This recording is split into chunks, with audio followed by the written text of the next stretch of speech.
Okay, welcome back, guys. This is Sex Health Part 2. The video shut off by itself. Who knows? I know that YouTube is uploading like tons of videos every hour, so I don't know, maybe mine got shut off. Who knows? But anyway, so so where do we leave off? We left off at lower self, sexual attraction.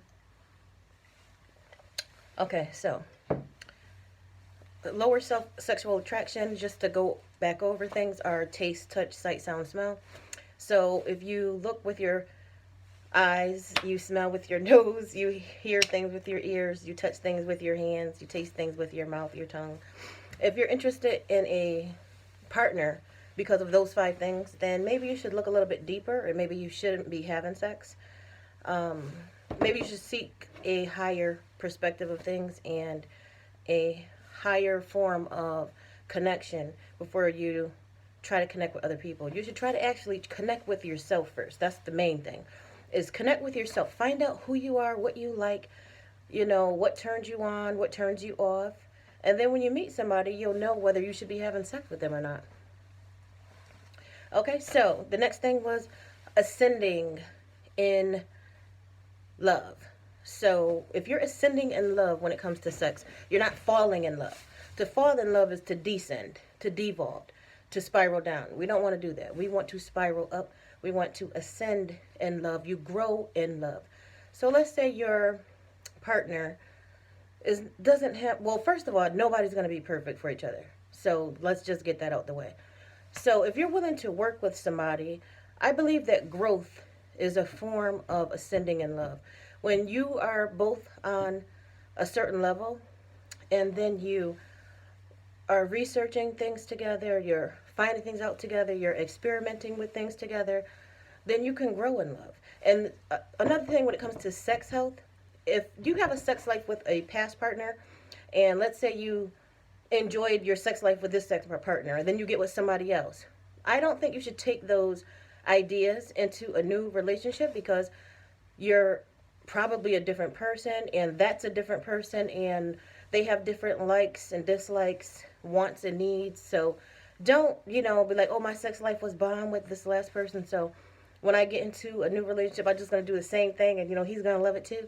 It doesn't work that way. So you really have to, know yourself first, sexually also, and then I would say seek out a partner and find out what that partner likes and dislikes, and go from there and grow in love. And then you might find new things that you didn't even know that you loved in the bedroom with a new person than with the old person. Because when somebody does something to you, you might not like it, but if somebody else does it, you might love it. So, just take your time and grow and ascend in love, and then do things together. Do things that both interest you. Like, let's say bike riding, hiking, camping, meditation. Um, I like experimenting with things. I like to test things out. So, do experiments together. I always have like some glass jars around here somewhere. Making my own hair oil, making my own skin oil, making my own shampoo. So I like to experiment with things. And let's say you have a similar interest, like, let's say, crystals. This is a rose quartz. And I got this as a birthday gift last year from my friend Hustle. He's my PlayStation friend. Thank you, Hustle. And this is for healing your heart chakra. And this actually made a lot of sense. And it does actually, it worked for me. I don't know if it's going to work for you, but I would do my research on crystals. And I was dealing with some issues that I needed a healing hand with my heart. And this actually helped out. So maybe you guys have similar interests in maybe crystals, and you can look up how these actually work.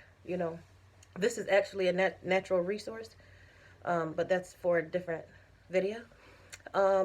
Certain other things you could do together, maybe eat clean, do healthy exercising together. I like to play PlayStation, so maybe, play PlayStation together.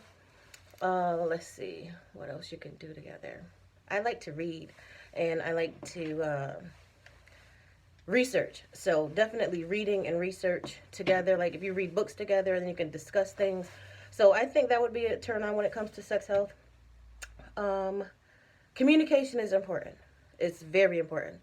So when you're communicating with your sex partner, if you don't know what you like, then how can you communicate to them what you like if you don't know yourself? So definitely communication is key. And if you don't like something they're doing, then I would voice that. You know, don't be scared to voice that. I would pay attention to body language and passion. So with body language, you can't fake that. Just like with energy and vibrations, you can't fake that either. So, you know, you can pretend all you want to, but somebody that's spiritual, that's in tune, is going to see right past all that nonsense anyway. You know, they're going to see right through that. So, if you're reading body language and somebody is, they have their back to you, or they're not giving you eye contact, or let's say when it comes to sex, they're not responding passionately, that's probably a red flag that that person's not for you and to find somebody else. So I would pay attention to body language and, like I said, passion. So when you want things, your body responds chemically to want those things. And then physically, it's like an animalistic nature.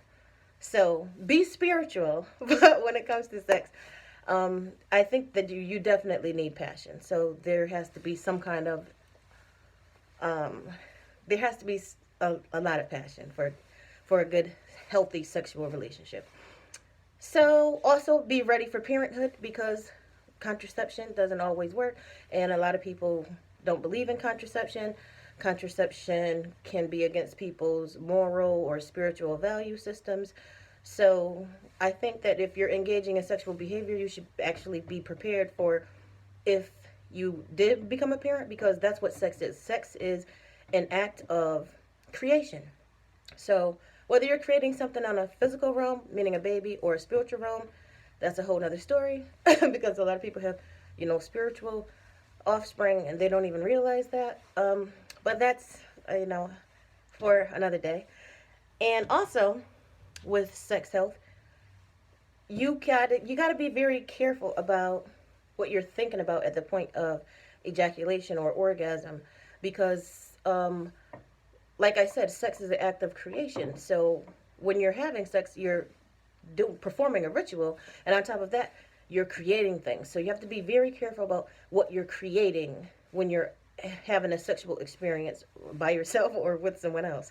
So I'm not going to make this video too long. I want to thank you for tuning in. I was upset that it would cut me off halfway on the last video, but thank you for coming back and finishing up the talk today, sex health. And I'm going to be doing a lot more health videos because I have a lot of gaming content. I have a lot of gaming content. Actually, I'm going to game right after this and do a live stream with Modern Warfare Special Ops. And I wanted to actually thank you guys again, ask you to like, subscribe, and also leave a comment. If you have a question about sex, or you had an experience with sex, or you know you have a question, leave it in the comment section. I have no problem. I'll get back to you. So I'll see you in the next video. Thank you.